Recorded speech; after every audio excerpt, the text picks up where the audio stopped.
Hey there, my name's CL, and if you were to ask anyone, they'd probably tell you I'm the quiet one, always hanging back.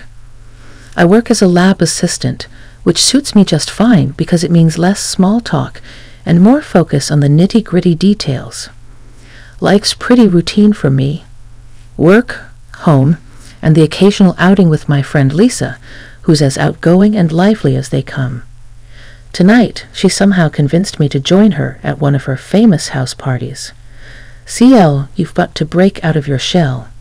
It's just a few friends, and who knows, you might even enjoy yourself, she had insisted, practically dragging me out of my apartment.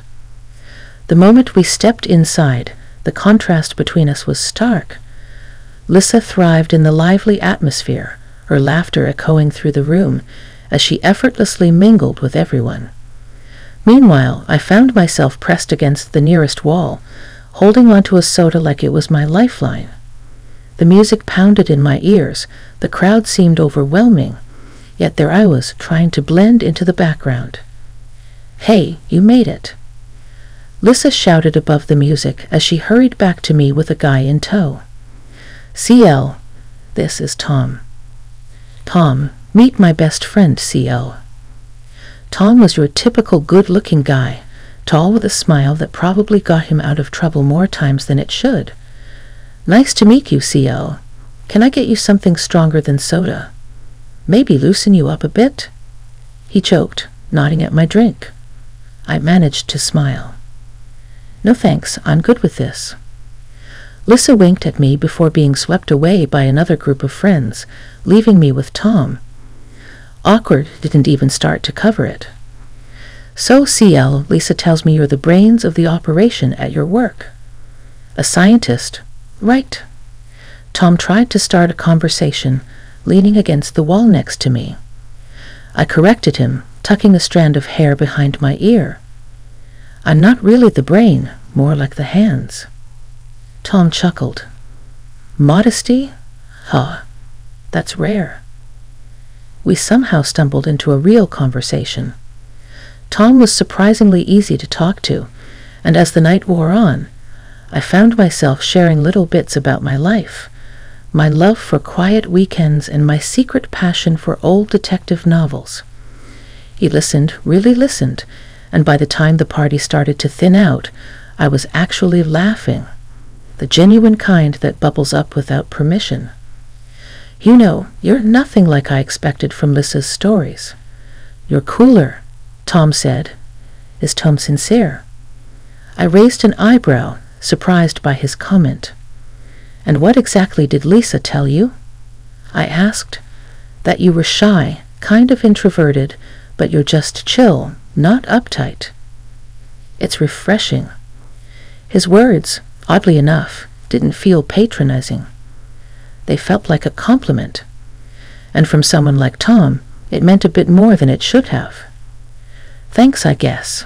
You're not too bad yourself for a party animal," I teased back, realizing that I didn't want the night to end just yet. "Party animal? I might quote you on that," he laughed, pulling out his phone. "Let me get your number. We should hang out, maybe somewhere quieter, where you don't need to shout over the music." I hesitated for a moment, the old fears whispering that this was a bad idea, but then I typed my number into his phone. "Okay, but if you make me go to another party, we're going to have a problem," I warned him. "Deal.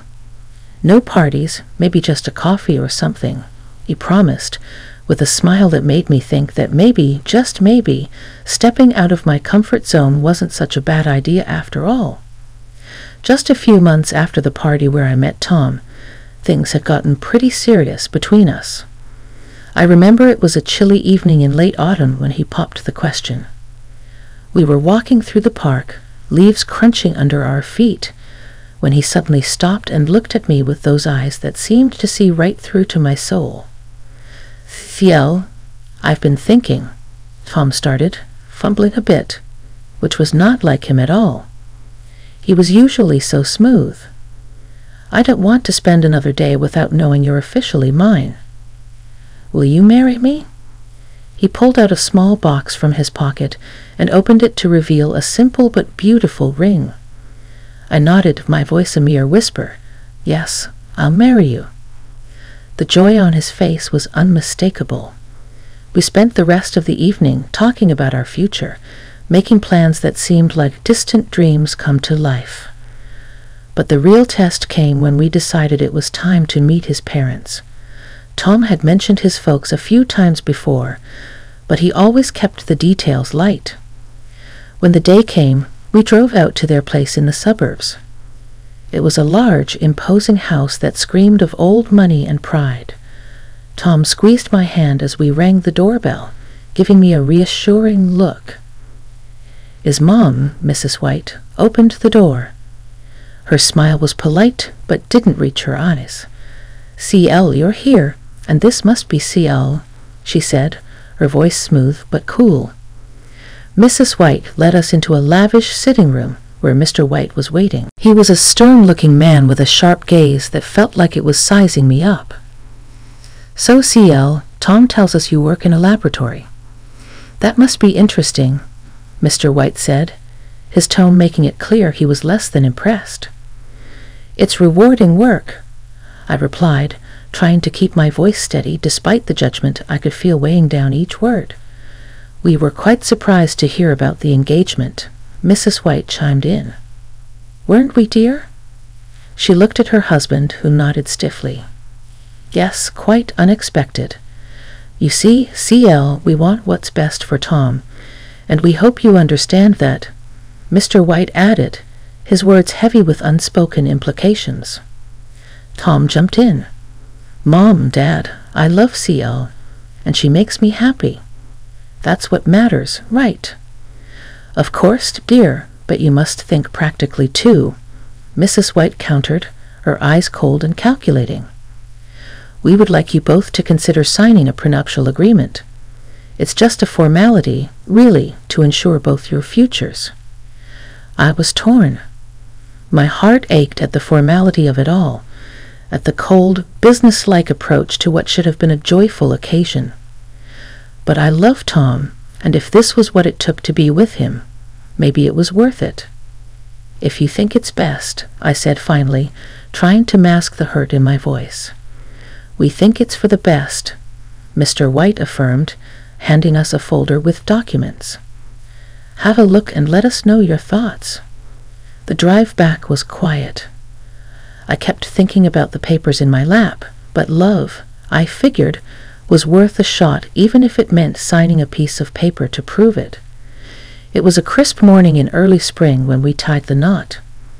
The ceremony was held in a small local church with just a few close friends and family members.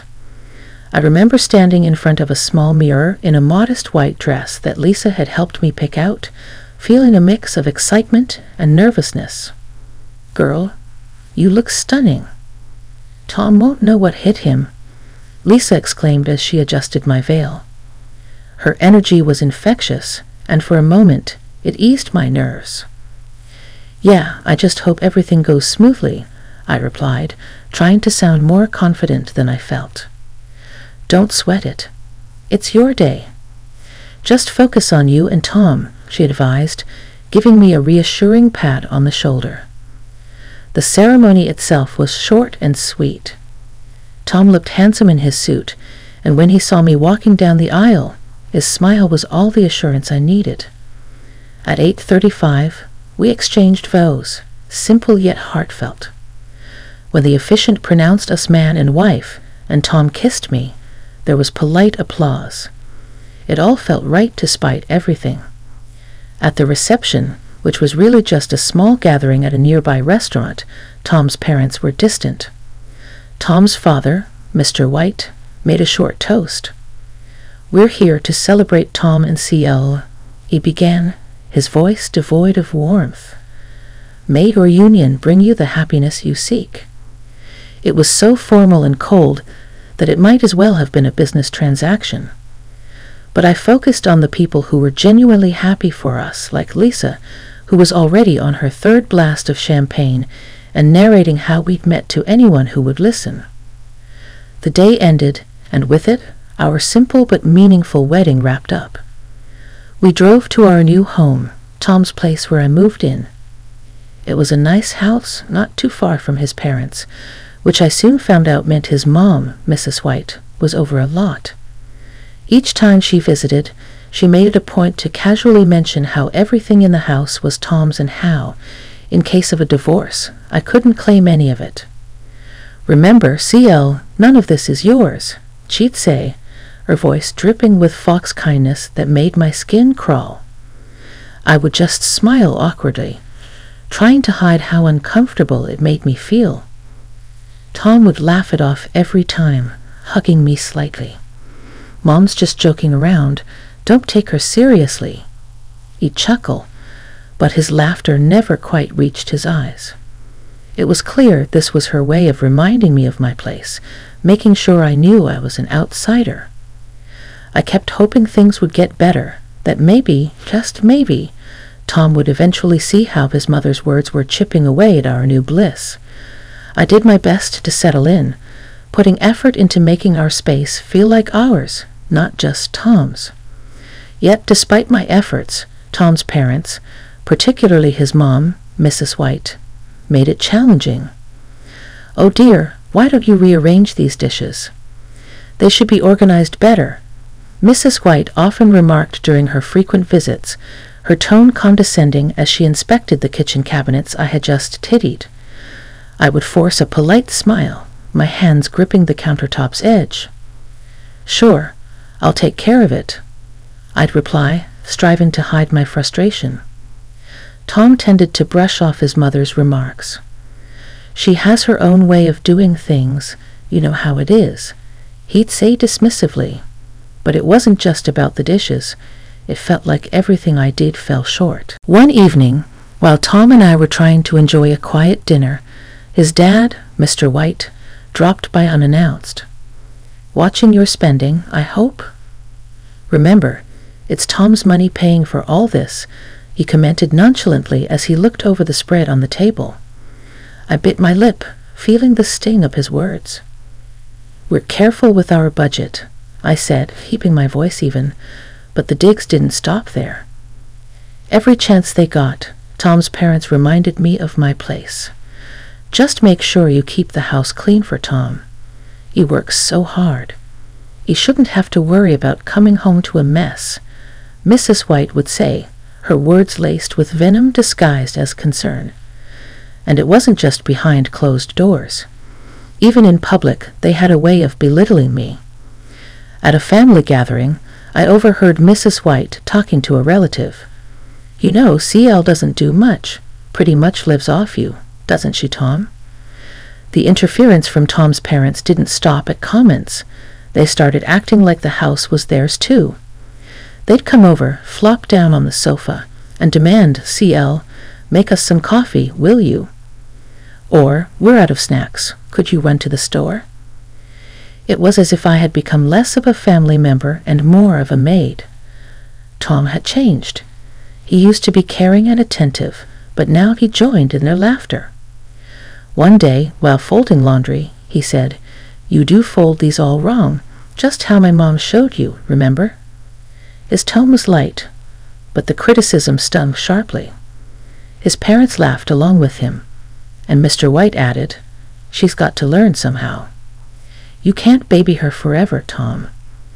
The worst part was how Tom criticized everything about me, from the way I managed the house to my choice of clothes. "You're going out in that?" he'd ask, his look one of disapproval as he eyed my casual jeans and t-shirt. I felt like I was losing not just the battle to win over his parents, but also the man I thought I had married.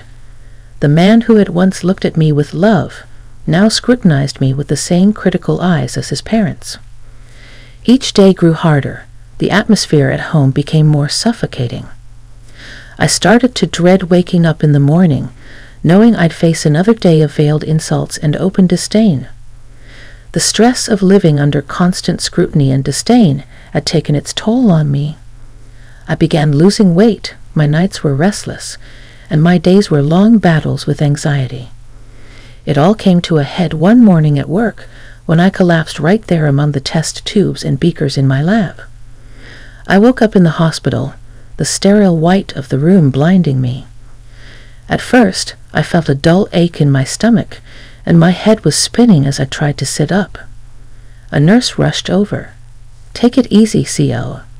You gave us quite a scare," she said, helping me adjust the pillows behind my back. "What happened?" I asked, my voice barely above a whisper. "You passed out at work. They brought you in with severe dehydration and stress-related symptoms," she explained, checking the IV drip that was hooked to my arm. I sighed, the reality of my situation settling in. The door to my room opened, and Lisa walked in, her face etched with concern. "CL, I heard what happened. Are you okay?" she asked, rushing to my side and grabbing my hand. "I guess I'm not," I replied, trying to muster a smile. "This is ridiculous, CCL. You can't go on like this," Lisa said, her voice filled with worry. I knew she was right, but the thought of going back to that house to face Tom and his parents again filled me with dread. I just nodded, not trusting my voice. The next day, as I lay there flipping through a magazine, a man in a suit appeared at my doorway. "CL Roberts?" he asked, stepping into the room. "Yes, that's me. Can I help you?" I was puzzled. I didn't recognize him. "I'm Mr. Harris, a notary. I have some unexpected news for you. You've been named as the sole heir to your great-uncle's estate. He passed away last month, and it seems you are to inherit $20 million, he announced, holding out a stack of documents. I blinked, sure that I had misheard him. "I'm sorry, come again. Did you say $20 million? "Yes, Miss Roberts. It's all here in the documents. Your great-uncle left everything to you," Mr. Harris confirmed, handing me the papers. I was in shock, but I barely knew him. "Nevertheless, he remembered you. If you have any questions or need assistance with the inheritance process, I'm here to help," he offered. The news was overwhelming. As Mr. Harris left, my mind raced with the implications. My phone beeped with a text from Tom, the first since I'd been hospitalized. "Hey, heard about your uncle.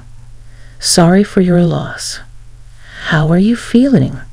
The message read. I stared at the screen, my emotions a tangled mess. Here I was, suddenly wealthy, and yet I felt more alone than ever. Getting better, I texted back, not quite ready to share the news of the inheritance. Later that evening, as I lay in the hospital bed, the weight of the day's revelations pressing down on me, I made a decision. I couldn't go back to my old life, not now. With this inheritance, I had the means to change everything. The thought was both terrifying and exhilarating. I was still processing the shock when Tom and his parents came to visit. They hadn't been by since I was admitted, which spoke volumes, but today they were all smiles and concern. Tom walked in first, his parents trailing behind him. "ACL, how are you feeling today?" he asked, his voice a tad too sweet. "Better, thanks," I replied, watching them carefully. Mrs. White came over to my side, her voice dripping with a concern that didn't reach her eyes. "Oh, CL, we've been so worried about you," she said, her hand brushing mine. "That's kind of you," I said, pulling my hand back. Mr. White stood at the foot of my bed, his arms crossed. "Yes, well, we're family. We take care of our own," he added, though it felt like a rehearsed line. Tom sat down next to me, taking my hand again. "We just want to make sure you're taken care of. That's all," he said, squeezing my hand. I nodded, feeling the weight of their stares. They seemed unusually attentive. "I appreciate that," I said. As their visit dragged on, their questions began to veer towards my health in a way that felt more invasive than concerned. "So when do the doctors say you can leave the hospital?" Mrs. White asked, peering at me closely. "Soon, I hope." "I'm starting to feel a lot better," I replied, wary of revealing too much. After a few more minutes of strained conversation, they left, promising to return soon. I lay back, a sense of unease settling over me. Their visit felt off, their questions too pointed, curious, and cautious. After they left, I decided to see for myself what they were up to. Quietly, I got dressed and followed them at a distance as they walked toward the parking lot. Hidden by the corner of the building, I overheard their conversation. "That stupid cow doesn't know what's coming," Tom laughed crudely. "She thinks we care about her. This is all just until we get that money and make sure she gets pregnant soon. If she has a kid, she won't leave. Then we're really in control," Mrs. White added viciously. Hearing them speak so. Callously plotting to trap me further was the final straw. My heart pounded with a mix of anger and resolve. I had seen their true colors, and they were uglier than I could have imagined. I slipped back to my ward unnoticed, my mind racing. Their treachery was clear, and my path forward was too. For perhaps the first time in my life, I knew I had to stand up for myself. I wasn't going to be their victim any longer. When I was discharged from the hospital, the idea of going back home filled me with a mix of dread and determination. As I walked through the door, I saw Tom and his parents sitting in the living room, their faces lit up with forced smiles. Mrs. White had even gone so far as to cook my favorite dish, spaghetti carbonara, which sat steaming on the dining table. The sight was almost comical, her trying so hard to play the doting mother-in-law. Tom rushed up to me, his smile a little too bright. "CL, you're back. We missed you so much," he said, pulling me into a hug that I didn't return. "Thanks, Tom," I said, pulling away gently. I glanced around at the stage setting, my resolve hardening. As we sat down to eat, the tension was palpable. They were trying too hard to ask normal questions, but I could see the impatience flickering in Tom's eyes. It didn't take long before he dove straight to the point. "So, CL, when do you think you'll get the inheritance?" "There's so much we can do with it," he asked, trying to sound casual but failing miserably. I put down my fork and looked him straight in the eye. "Tom, it doesn't concern you because I'm filing for divorce," I stated calmly, sliding the divorce papers across the table towards him. The room went dead silent for a moment before a terrible scream erupted from Mrs. White. "CL, have you lost your mind? Think about what you're doing." Tom's face turned from shock to desperation. "CL, please, I love you. We can fix this. Don't throw away our marriage over a misunderstanding," he pleaded, his voice cracking, but I was done listening to lies. "A misunderstanding?" I echoed sharply. "Calling me a stupid cow behind my back is not a misunderstanding." I heard everything, Tom. Everything. Mrs. White's face turned red, her anger barely contained. "You ungrateful girl. We'll sue you for half of that inheritance. You'll see." I reached into my bag and pulled out a copy of the prenuptial agreement. "Actually, you won't," I said, tossing it on the table. "This says otherwise. You can't touch my inheritance." Tom and his parents stared at the document, the color draining from their faces. I stood up, my chair scraping loudly against the floor. I found a small apartment in a quiet part of town where the mornings were filled with the sounds of birds, not bickering. It wasn't just a new place, it was a fresh start.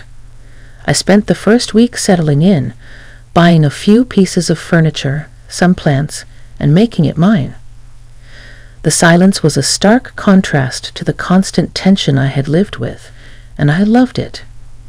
During these days of newfound solitude, I truly began to appreciate the peace I had been missing. One Saturday morning, I was out on my balcony enjoying a cup of coffee when Lisa came by. She burst through the door with her usual flair, holding a box of pastries. "CL, this place is fantastic," she exclaimed, setting the box on my new kitchen counter and hugging me tightly. "How are you holding up?" she asked. "Better than I have in years, honestly," I replied, pouring her a cup of coffee. "It's like I can finally think straight without all the noise." Lissa chuckled as she sipped her coffee. "I told you, you just needed to get out of that madhouse." "So what's next for our free woman?" she asked, her eyes twinkling with curiosity. "I've been thinking about that a lot," I said, leaning against the counter. "Right now, I'm just enjoying the quiet, planning my next steps for the future." As the weeks passed, I reveled in my independence, meeting with a notary for the registration of the inheritance. But as expected, the peace didn't last forever. One evening, my phone rang, pulling me away from a book I was reading. It was Tom. "CL, please can we talk? I've been thinking," he said, his voice pleading. "Tom, there's nothing left to say," I interrupted, my voice firm yet weary. "Just hear me out. I miss you and I was wrong," he pleaded, his voice cracking with emotion. "I'm sorry for everything. Can we try again? Tom, it's over. We can't undo what's been done. You need to accept that," I replied firmly, ending the call. Soon after, his mother began calling. Each voicemail grew more desperate and angry. "You ungrateful girl. After everything we've done for you," she shouted in one message. I deleted them without hesitation. Before long, Tom informed me of frequent arguments with his parents. He blamed them for insisting on the prenuptial agreement, which now shielded me from their greed. Each call, each desperate plea reinforced my resolve to move forward. I was progressing, not regressing. The family's disputes and turmoil were no longer my concern, not my problem anymore.